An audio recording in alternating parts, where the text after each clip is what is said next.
Well, good morning, everyone. Don Cramer with the Cramer Group at Urban Nest Realty. Happy Thursday to everyone. We are here with another episode of Coffee with Cramer and Colleen. Again, I'm Don Cramer with the Cramer Group at Urban Nest. My partner, Colleen Schaefer, sends her best today.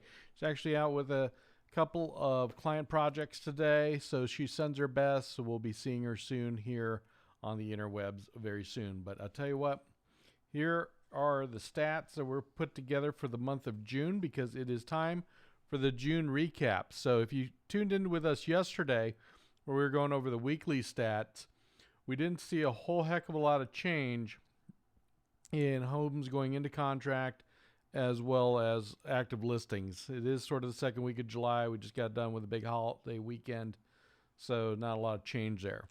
The big change was in the median home price, and that's reflected in our June stats. And as a lot of people like to know when they're working with us at the Cramer Group, we are big on the numbers. You know, some of us even say, we tend to geek out.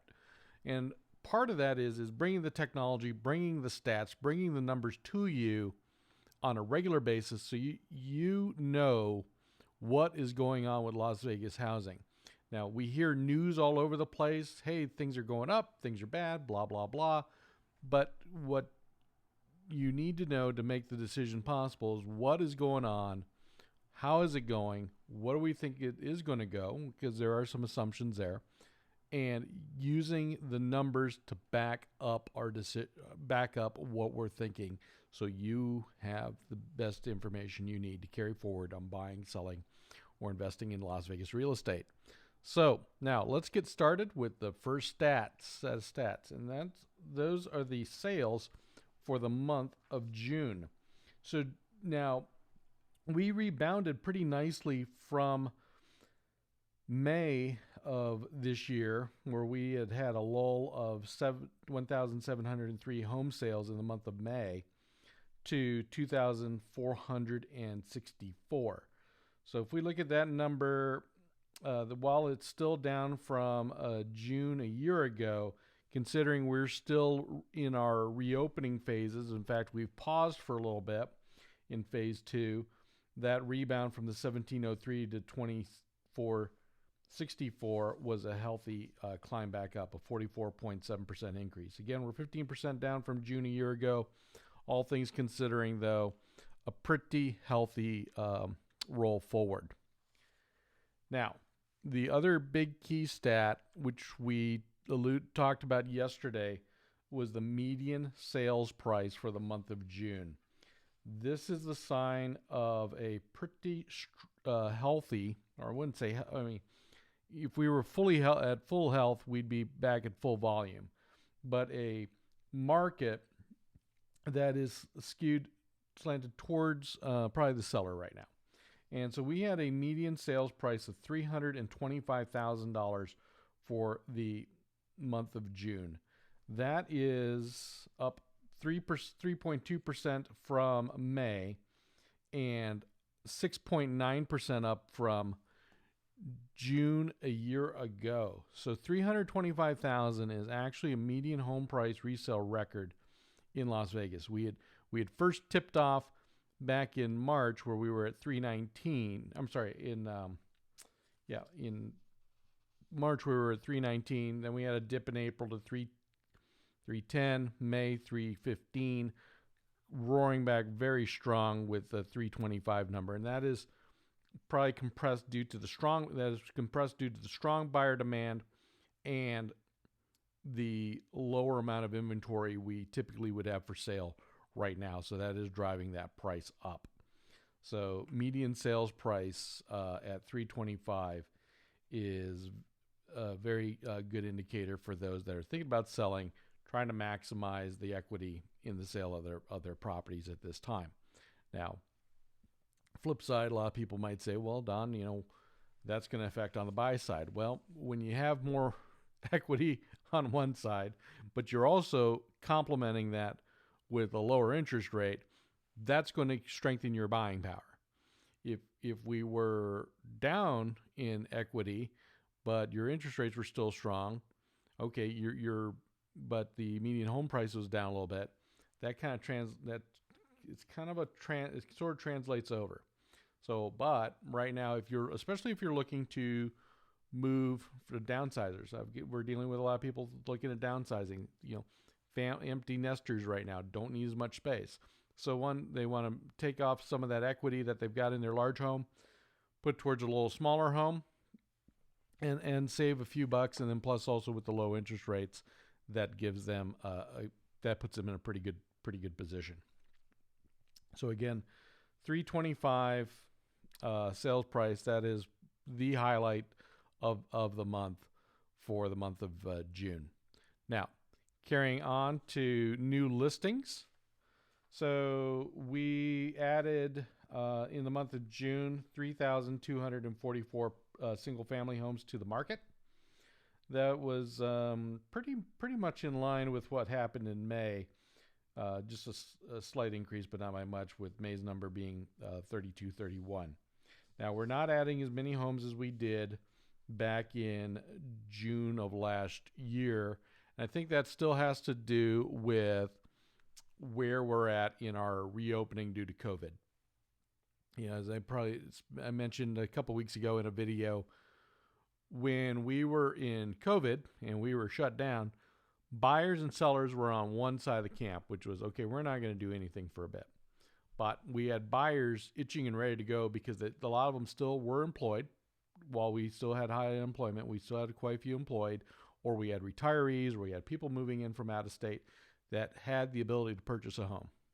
Plus, with that coupled with low interest rates, we had this pent-up buyer demand. Now, when we start reopening, start being able to show, make the opportunity to show homes a little easier, especially with virtual home properties, that buyer demand came roaring back.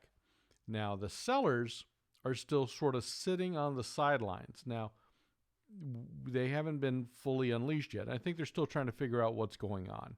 And one thing that's a big indicator, again, we're about the numbers, is the $325 median sales price. So if you're looking at it from this standpoint, how am I doing equity-wise? Well, probably in most cases, you're doing great, especially if you bought in the last 10 years. If you bought prior to the Great Recession, say 15 years ago, you probably have either recovered most of your money or you're back ahead of the game again. If you bought in right after that recession at the down dip, congratulations, you've done well. Actually, we've got a client listing coming up here where that situation is the case. Now, we're thinking about, okay, well, what do they want to do? So we're going to provide them options as to what they want to do with selling and then buying here over the next little bit. So with the slowness of properties coming onto the market, we're going to still see demand being pretty good, especially with people that are needing to make changes because they're not in the home they want to be because they're reevaluating their situation. One of the big news stories right now is, are kids going to be back fully at school, or are they going to be part-time school, part-time home? That is becoming a big driver of deciding from homeowners, are we in the right home we want to be in? Are you in your dream home, or the home you need to be in for you and your family over the next year or two with COVID, and especially with a situation where we've got kids at home and at school all throughout the days and weeks of a normal school year instead of at school full time. So that is what's going on there and those decisions are powering new listings coming to market, and also the strong demand for getting into where they want to be. Now, if we move on to active sales, we have 5,079 homes currently active on the market. So that's down from the May number of 5,799, and also down a fair amount from last year's number. We were pushing, a pretty high number from a year ago for total homes for sale. So we have 5,000 homes for sale currently. So again, this time of the year, we normally are a much higher position, but we're hoping here too that we're going to see some increased listings coming onto the market that will also keep prices in balance as well, even though we're still at a pretty big high. Now, if we move on to month supply, and this is an indicator that we like to look at and say, okay, well, how are we doing from a month supply standpoint? And as you know, with our lower inventory numbers and strong demand, we have effectively about 2.1 months of supply available in single family homes in the Las Vegas Valley. So that's just a little over 60 days worth.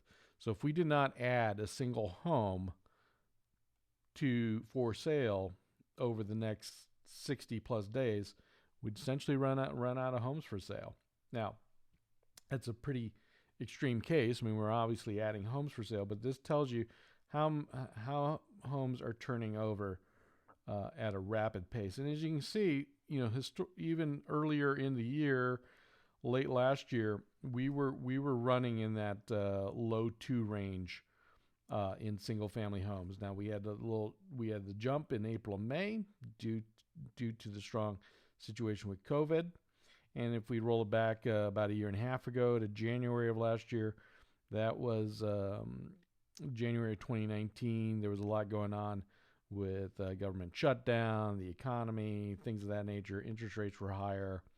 So when those things were alleviated and interest rates started moving in a downward trend, as you can see, demand started picking up, and then you have the little spike up in April, May this year with COVID-19. But back to a 2.1 month supply in single family homes in the Valley is a sign again to that it is a great opportunity for sellers that are looking to sell and maximize the equity potential out of their homes. Now, moving on to average days on market, we had a slight tick up there, but not a lot. 39 days, the average days a home is on the market here in the Las Vegas Valley, and that's a little bit up from the previous numbers of April, May of 37. However, if you look at it from previous months, I mean, we are down still pretty low. Again, that's sign of the amount of homes we have for sale and the demand that's available. So again, houses are moving pretty quickly. Most of the homes in the Las Vegas Valley, almost not quite 60% of the homes in the Las Vegas Valley are typically in contract within the first 30 days, and between 85 and 90% within 90 days. So that gives you a sense of how fast houses are moving here in Las Vegas. Now, we also want to go down another tick here to price point, because we're looking at things from the Valley standpoint across all single family homes, but we also kind of want to look at and say, okay, well, what units are moving and what's available for sale. So if we look at homes under 250,000 in the month of June, we had 329 sales and closings. We had 333 new listings, and we have a grand total of 574 listings available under 250,000. Moving up to the 250 to 500,000 price point, we had 1,682 closed sales. New listings hit the market at 2,170, and total active listings in our core market of 250 to 500,000 at 3,275 properties. Moving up to the next tier of 500,000 to 750,000, we had 256 closed sales. We had new listings of 416.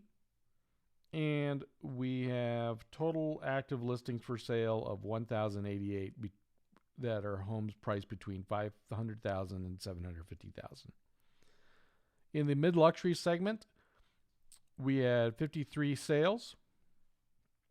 We had then new listings for the month of June of 124 properties, and we ended June with 376 active listings for sale. And then in homes priced above $1 million, we had 39 closings. In new listings, homes over $1 million, we had 150, and we have a total of 537 active listings. So again, our core market's moving pretty well there during the month of June. That was the 250 to 500,000 range.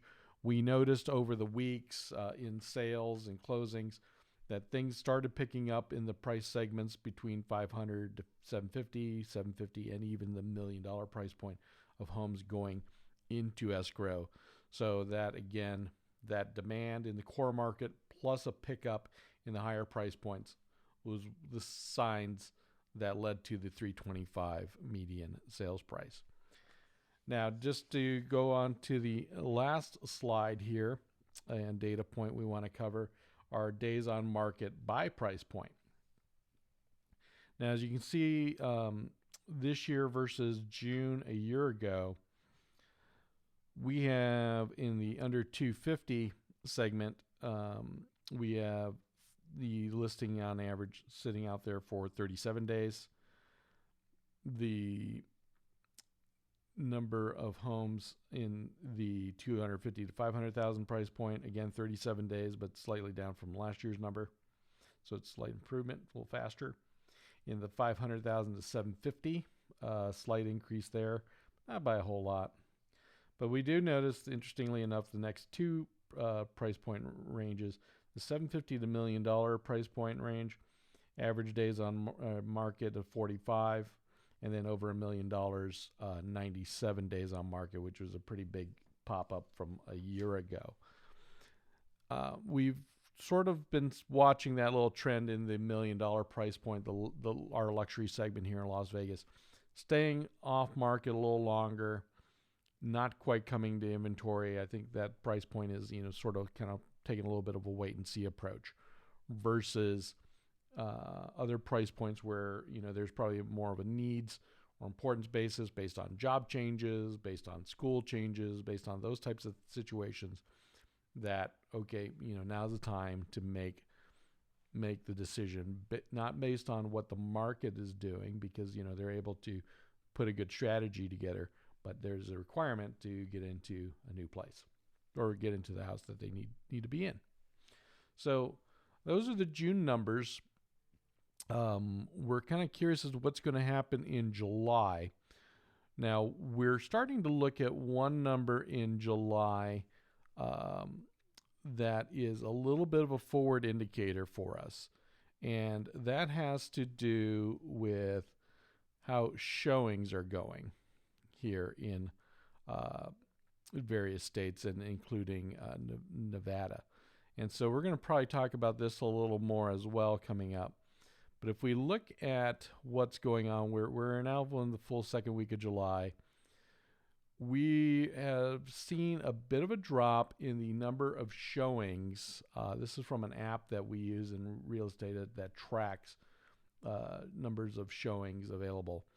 And we're seeing a slight dip. Now, that dip really occurred over the 4th of July weekend, and it sort of stabilized out. We're still a little bit down from our showing rates from a year ago.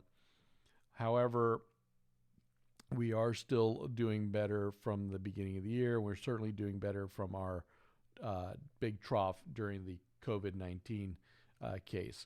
We're going to show this a little bit more here, like I said, on a future video about what's going on with showings, because showings is a great leading indicator. Are people out there looking for homes? It is July. It is hot. Let's be honest. We're kind of halfway through the year now. It's a bit of the dog days of summer. We'll probably see some people. They are taking vacations, whether it's staying at home or getting out to cool off a little bit. But as those vacations work through, we're now going to be past the July 4th holidays. We're going to keep an eye as to see if that showing demand is staying strong. If that does, and we're still doing better than we did during the COVID period, and even showing signs of being strong, like our pre-COVID situation, that is a good leading indicator for a good month of July. So we had a good good rebound in June from our April-May lulls. But let's kind of keep seeing how July is going. Probably going to see the median home price. Looks like it's going to probably stay in that 325 range. May dip down a little bit, but a strong decline is most likely not going to be the case. So we'll see a pretty good median home price. Again, we've been seeing interest rates too tracking at their still historically low periods. So people are using the low interest rates to increase their buying power to get into the homes that they want and need, especially when they have situations such as homeschooling to possibly look at in addition to schooling. Also, too, with people that were normally in office, there's going to probably be hybrid situations. So if you are thinking about needing to get into the home that maybe you weren't planning to right now, but is becoming more of a necessity, and you want to leverage the great interest rates, give us a call. Colleen and I would love to sit with you. We can set up we can do it virtually, certainly, via Zoom. And with the technologies nowadays, we can do things in a comfortable, efficient manner. We know everyone's busy right now, a lot of things going on. So we can make these types of schedulings and situations comfortable and easy for you, especially with all the technology nowadays, to where we can narrow down the number of properties to the key ones that you really are interested in, and then set up showings accordingly in a safe and effective manner. So again, that's the June recap. If you have any comments or questions, do us a big favor, leave them below. We'd love to hear from you. Again, we're big about the numbers here because right now, more now than ever, your real estate experience matters. So on behalf of Colleen Schaefer, I'm Don Cramer with the Cramer Group at Urban Nest Realty. We appreciate you tuning in to today's June recap. And again, we look forward to seeing you on a future episode of Coffee with Cramer and Colleen. Till next time, take care. Bye-bye.